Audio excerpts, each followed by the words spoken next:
आज हम चर्चा करने वाले हैं वर्ड्सवर्थ। तो वर्ड्सवर्थ के काव्य स्वरूप एवं काव्य भाषा विषयक विचारों पर प्रकाश डालिए। ठीक है, तो विलियम वर्ड्सवर्थ का जन्म 7 अप्रैल 1770 में काकरा माउथ में हुआ था। इनके माता पिता का बचपन में ही देहांत हो गया था। वह अपनी बहन डेरोथी के यहाँ रहते हुए वर्ड्सवर्थ ने अपनी सारी शक्ति कविता और ग्राम्य जीवन में लगा दी। ग्राम्य प्रकृति और सादे जीवन के प्रति उनके मन में गहरा लगाव था। यही लगाव उनकी रचनाओं में सर्वत्र देखने को मिलता है। आगे चलकर यह प्रकृति प्रेम मानव प्रेम में परिणत हो गया। सादी, बायरल, शैली, किट्स आदि प्रसिद्ध कवि इनके समकालीन थे।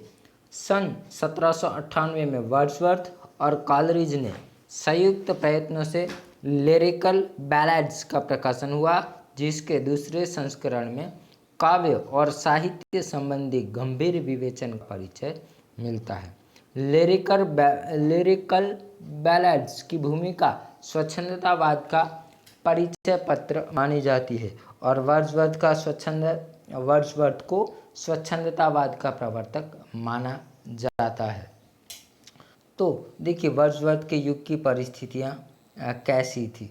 तो सन 1770 के पश्चात अंग्रेजी साहित्य में स्वच्छंदतावाद के बीजांकुर विकसित हो चले थे। गद्य पद्य दोनों में परंपरा का विरोध होने लगा था और तत्कालीन साहित्य की प्रवृत्तियाँ स्वच्छंदतावाद की ओर उन्मुख थी। बदलते हुए युग की परिस्थितियों, नैतिक और सामाजिक क्षेत्रों में नित नई आस्थाओं को जन्म लेने के कारण साहित्य का मूल स्वर ही परंपरा का विरोधी बन गया था। साहित्य में नए नए प्रयोग हो रहे थे।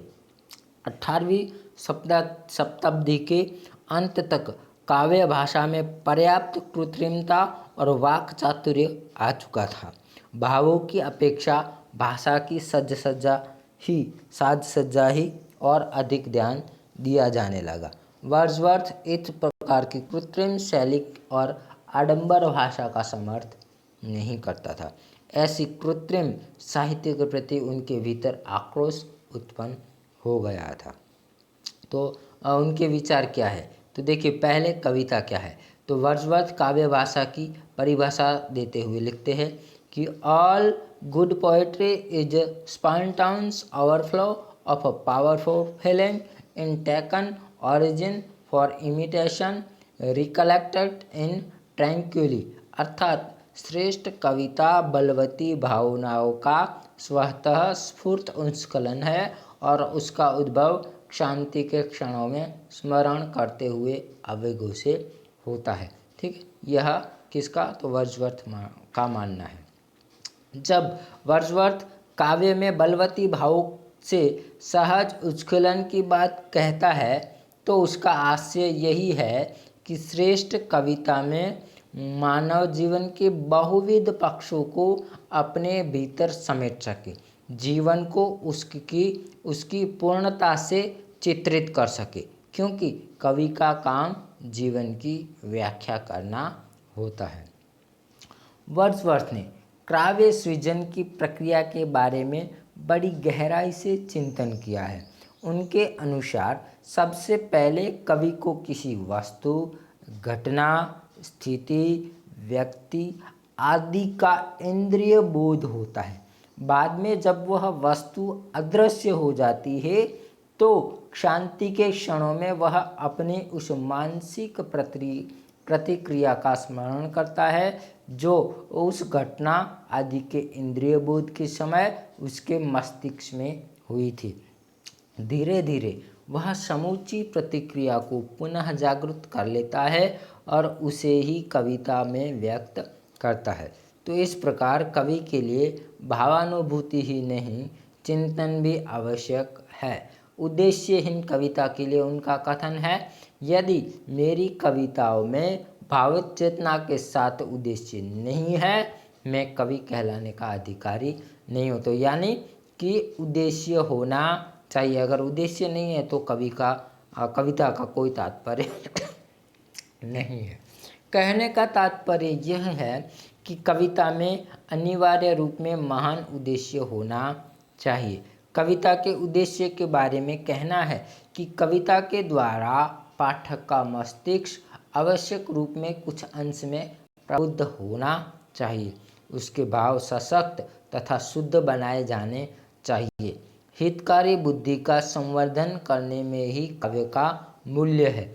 इसीलिए तो वर्ड्सवर्थ कविता को मानव प्रकृति की सुरक्षा का चट्टान कहता है। वह हमें गिरने से बचाती है। इसलिए वर्ड्सवर्थ ने कवि को उन्नतकारी और सुरक्षित रखने वाला कहा है। उनके अनुसार कविता सभी ज्ञानों में प्रथम और अंतिम ज्ञान है। तो कवि किसे कहते हैं? अब देखिए, वर्ड्सवर्थ का मानना है कि कवि एक मनुष्य होता है और वह मनुष्य से बात करता है, किंतु कवि साधारण मनुष्य नहीं होता, वरन उसमें सामान्य मानव प्रकृति की अपेक्षा अधिक प्रौढ़ संवेदना शक्ति है, अधिक उत्साह है और अधिक सौकुमार्य है। मानव स्वभाव का उसे अधिक ज्ञान है तथा सामान्य जीवन की उपेक्षा उसकी आत्मा अधिक व्यापक है। कवि ऐसा मनुष्य होता है जो अन्यों की उपेक्षा अपनी जीवन शक्ति में अधिक आनंद पाता है। इसके अतिरिक्त कवि का एक विशेष गुण यह होता है कि वह अप्रत्यक्ष वस्तु के द्वारा अन्य व्यक्तियों की अपेक्षा अधिक प्रभावित होता है, मानो वह वस्तु उसके सामने ही हो। तो यानी भले ही हमें कांटा न लगा हो, मगर हमें कांटा लगने का एहसास वह करवा सकता है। तो कवि व्यक्तित्व की दूसरी विशेषता यह है कि वह अपनी अनुभूतियों को कल्पना का जामा पहनाकर कुछ ऐसी भाषा में अभिव्यक्त करता है कि जो जन साधारण की भाषा होती है। कवि का कमाल यही है कि वह उन्हीं अनुभवों को व्यक्त करने में हमारी वाहवाही लूटता है जो हमारे ही अनुभव है। जो सुख दुख आशा निराशा राग विराग की अनुभूतियाँ हमें होती है, वही कवि की भी होती है, कवि की भी अनुभूतियाँ होती है और उसकी कविता में उन्हीं अनुभूतियों की अभिव्यक्ति देखकर हम स्वतः उसका साधुवाद करने लग जाते हैं। इसका कारण यह है कि कवि जन साधारण की ही भाषा में अभिव्यक्त कर देता है। कविता पढ़कर पाठक को ऐसा लगता है मानो कवि ने अभिव्यक्ति दे दी हो। तो वर्ड्सवर्थ के अनुसार कविता मानव मन की निधि है, बौद्धिक विलास नहीं। कविता में जन जन की संवेदना की अभिव्यक्ति होती है। वह एक हृदय की दूसरे हृदय से सीधी वार्ता है। वर्ड्सवर्थ के अनुसार इसी सीधी वार्ता में किसी प्रकार का भाषागत अथवा शैलीगत व्यवधान नहीं होना चाहिए। दूसरे शब्दों में कहे तो कवि और पाठक के बीच सफल संप्रेषण होना चाहिए। इसीलिए तो वर्ड्सवर्थ कवि को चेताता है, लेकिन कवि कवियों के लिए नहीं लिखते, जन साधारण के लिए लिखते। तो यानी कवि जो कहना चाहता है वो पाठक तक सरलता से पहुंच जाना चाहिए। तो यानी इस प्रकार की उसकी भाषा होनी चाहिए। वर्ड्सवर्थ प्रकृति और सौंदर्य के निकट संपर्क का भी आग्रह करते हैं। प्रकृति का सानिध्य कवि की कल्पना शक्ति को और अधिक तीक्ष्ण तथा उसके भावालोक को और अधिक समृद्ध बना देता है। इसी प्रसंग में वर्ड्सवर्थ का कहना है कि कवि अनुभूति जितनी अधिक निश्चल और सच्ची होगी, उसकी अभिव्यक्ति भी उतनी सशक्त और समर्थ होगी। वर्ड्सवर्थ अत्यंत स्पष्ट शब्दों में कहता है कि शोक गीत लिखने वाले कवि जब तक पूर्ण संवेदनात्मक शोक गीत नहीं लिख सकता, जब तक कि वह स्वयं शोक विह्वल न हो चुका हो। सौंदर्य का वर्णन भी कवि वही कर सकता है जिसके निकट में सौंदर्य का निहार हो। सौंदर्य का वर्णन भी वही कवि कर सकता है जिसमें निकट के सौंदर्य का निहार हो। अनुभूति के साथ साथ उसकी अभिव्यक्ति भी समर्थ और सशक्त होनी चाहिए। तो काव्य और कल्पना के ऊपर वर्ड्सवर्थ ने अपने विचार रखे। तो देखिए वो क्या कहते हैं कि कल्पना संपूर्ण साहित्य की प्राणदायिनी शक्ति है। कल्पना की सत्ता प्रायः सभी काव्य शास्त्रियों ने किसी न किसी रूप में स्वीकार की है। कल्पना के सहारे ही कवि अपनी अनुभूतियों को कलात्मक स्वर दे सकता है। वर्ड्सवर्थ ने कल्पना की एक नहीं अनेक परिभाषाएं देकर वस्तुतः उनके महत्ता को ही प्रतिष्ठिता की है। वर्ड्सवर्थ द्वारा दी गई कल्पना की विविध परिभाषाएं निम्नानुसार हैं। कल्पना वस्तुओं, घटनाओं, स्थितियों आदि के बिंबों में स्वच्छंद पुनः सृजन एवं संयोजन प्रक्रिया है। कल्पना बौद्धिक अंतर्दृष्टि है। कल्पना एक प्रकार की दीप्ति है। कल्पना मानव मस्तिष्क द्वारा वास्तविक जगत पर किसी बिंब अथवा विचार को थोपने की प्रक्रिया है। कल्पना मानवीय चेतना के नियंत्रण से बाहर की एक अवधारणा है। इन सभी परिभाषाओं का समाहार इस प्रकार हो सकता है कि कल्पना के अंतर्गत घटनाओं, वस्तुओं, स्थितियों आदि के बिंबों का स्वच्छंद पुनः सर्जन और संयोजन किया जाता है और यह कार्य बौद्धिक अंतःदृष्टि के माध्यम से किया जा सकता है। वर्ड्सवर्थ के अनुसार काव्य सर्जन में कल्पना का महत्वपूर्ण योगदान रहता है। उसके अनुसार कल्पना एक ऐसी मानसिक शक्ति है जिसके माध्यम से कवि विशिष्ट घटना, वस्तु अथवा स्थिति में सार्वभौमिकता का समावेश कर देता है।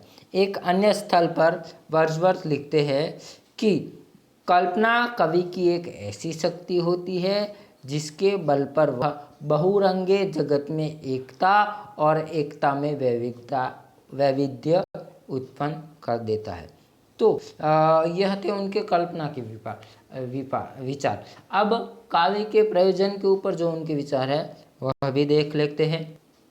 तो वर्ड्सवर्थ के अनुसार काव्य का प्रयोजन पाठक के भावात्मक धरातल को परिष्कृत करना है ताकि उनके सोचने विचारने का ढंग अधिक सम्मत, विवेकपूर्ण और संतुलित हो सके। उनके अनुसार यदि कविता पढ़ने से मनुष्य की भावनाओं का परिष्कार नहीं हो पाता अथवा मनुष्य में केवल मानव जाति के प्रति ही नहीं बल्कि पशु जगत के प्रति सहानुभूति उत्पन्न नहीं हो पाती तो कविता निष्प्रयोजन कहलाएगी। कविता की सफलता इस बात में निहित है कि वह पाठकों को कहाँ तक संवेदनशील बना पाती है। कविता में मानव जीवन के सर्वांगीण उन्नयन की बात होनी चाहिए। तथापि वर्ड्सवर्थ काव्य प्रयोजन केवल मानवीय जीवन का उन्नयन ही नहीं मानते बल्कि उनके अनुसार काव्य में आनंद का तत्व भी अनिवार्य है। इसीलिए वह काव्य में छंदों के प्रयोग का समर्थन करता है क्योंकि उसकी यह धारणा है कि छंद प्रयोग से ही काव्य में आनंद की अभिव्यक्ति होती है। वर्ड्सवर्थ कविता प्रयोजन मानव जीवन के उन्नयन एवं आनंद के अतिरिक्त समस्त ज्ञान आदि का और अंत भी मानते हैं, यानी ज्ञान का आदि और अंत भी मानते हैं। उनके अनुसार कविता पाठक को केवल आनंदित ही नहीं करती अपितु उसके ज्ञान में वृद्धि भी करती है। साथ ही साथ कवि अपनी कविता द्वारा समूची मानव जाति को प्रेम और ज्ञान द्वारा एक सूत्र में बांधता है। इसीलिए उसने कवि को मानव प्रकृति की सुरक्षा का चट्टान कहा है। तो भाषा शैली के ऊपर उनके विचार देखिए। वर्ड्सवर्थ के अनुसार भाषा ऐसी होनी चाहिए जो सबकी समझ में आ जाए, हृदय में तीव्र भावावेग को अभिव्यक्त करने में समर्थ हो, जिसमें आडंबर न हो अर्थात जो प्राकृतिक एवं सार्वभौम हो। यही कारण है कि जिस ग्राम्य जीवन में से उन्होंने अपनी काव्य वस्तु का चयन किया उसी ने उसको भाषा चुनने की बात की। इसके संबंध में उन्होंने लिखा है कि इन मनुष्यों का संपर्क उन सर्वोत्तम वस्तु से रहता है जिनमें भाषा का सर्वोत्तम अंश उपलब्ध है। कवियों द्वारा निर्मित समृद्ध भाषा की अपेक्षा यह भाषा अधिक स्थायी एवं दार्शनिक भाषा होती है। कौन सी? तो ग्राम्य भाषा। वर्ड्सवर्थ कविताओं को बलवती भावना का स्वतः स्फूर्त उच्छलन मानते हैं, इसलिए उनके मतानुसार भाषा भी स्वतः ही हृदय में से निःसृत होनी चाहिए। मनुष्य की वास्तविक भाषा भावावेश के क्षणों की भाषा होती है। वर्ड्सवर्थ उसी भाषा का हिमायती था। जहाँ तक शैली का सवाल है तो उनका मानना था कि कृत्रिम एवं आडंबर युक्त शैली पाठक को चमत्कृत तो कर सकती है, किंतु उनके मन की गहराइयों को स्पर्श नहीं कर सकती। यथार्थ की प्रभावपूर्ण अभिव्यक्ति के लिए वर्ड्सवर्थ सर्वथा सहज, स्वाभाविक और छंद तथा लयात्मक शैली का आग्रही था। तो देखिए छंद, तो वर्ड्सवर्थ के अनुसार सशक्त भावों की अभिव्यक्ति के लिए छंद और लय अति आवश्यक है, किंतु ये छंद यथासंभव काव्य शास्त्रीय नियमों में बंधे हुए होने चाहिए। बेतुके और मनमाने ढंग के छंद श्रेष्ठ काव्यात्मक अभिव्यक्ति के लिए अनुयुक्त नहीं है। तो यानी काव्य शास्त्र अनुसार छंद होने चाहिए। तो वर्ड्सवर्थ का योगदान क्या है? तो वर्ड्सवर्थ का सर्वाधिक महत्वपूर्ण योगदान यही है कि उन्होंने भाषा तथा भाव दोनों के क्षेत्र में कृत्रिमता और आडंबर का विरोध किया तथा सहज एवं स्वाभाविक भाषा शैली का समर्थन किया। मानवीय भावों की सशक्त अभिव्यक्ति के लिए जनसाधारण की भाषा का आग्रह करने वाले यह पहला काव्य शास्त्री वर्ड्सवर्थ था। साथ ही उन्होंने काव्य सृजन और कल्पना को यथोचित महत्ता प्रदान की। तो इस प्रकार उनका योगदान महत्वपूर्ण माना जाता